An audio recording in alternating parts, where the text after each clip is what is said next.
রাধে রাধে। তো আগে পাটে যেমনটা দেখলে যে আমরা পাহাড়ে ঠাকুর দেখে এলাম আর তারপরে বেরিয়ে পড়েছিলাম।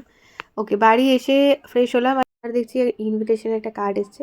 তো যাই হোক, ফ্রেশ হলাম, দেখা হচ্ছে পরের দিন সকালে। মা যেহেতু ট্রেনে গেছিলো তখন, তো মায়ের জন্য এখানে সমস্ত ঠান্ডা খাবার, কারণ সেদিন তো ঠান্ডা খাবার খেতে হয় সমস্ত।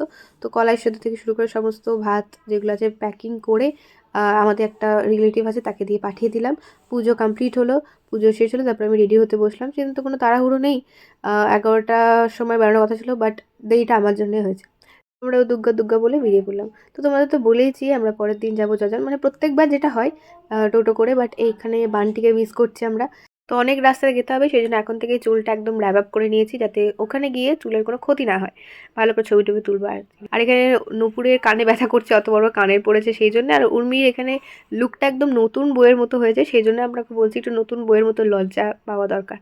যাই হোক, প্রথম আমরা ডেস্টিনেশন চলে এসেছি, আর এখানেই আমরা বেশি ছবি তুলেছি অন্যগুলোর থেকে।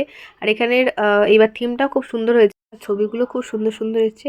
অ্যাকচুয়ালি প্রত্যেককেই খুব সুন্দর লাগছিলো, প্রত্যেকের ছবি খুব ভালো এসেছে। যাও সবারই ইনস্টাগ্রাম চেক করে এসো, সবাইকেই ফলো দিয়ে এসো। তো আমার ফুল লুকটা তোমরা দেখে নিও। আমার তো লুকটা সেদিনকার খুব ভালো লেগেছে অন্য দিনের থেকে।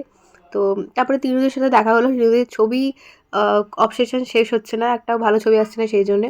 তারপরে আমরা মন্দিরে গেলাম, মন্দিরে প্রণাম করে ওখানে মন্দিরে ছবি তুললাম। বাই দ্য ওয়ে, ওখানে অনুজা মানে আমার এত সুন্দর সুন্দর ছবি যে তুলে দিয়েছে তার সাথে, তারপরে অনুস্বাদী ওদের সাথে দেখা হয়েছে, বাট ভিডিও নেব তার সময়ই হয়নি। যাই হোক, আমরা মন্দিরে গিয়ে ছবি তুললাম, তারপরে একটু ফুচকা খেলাম। পরে কোথায় যাই সেটা দেখতে হবে সেকেন্ড পার্টে। ভিডিও লাইক শেয়ার সাবস্ক্রাইব করবে। দেখাচ্ছে নেক্সট ভিডিওতে। Bye bye.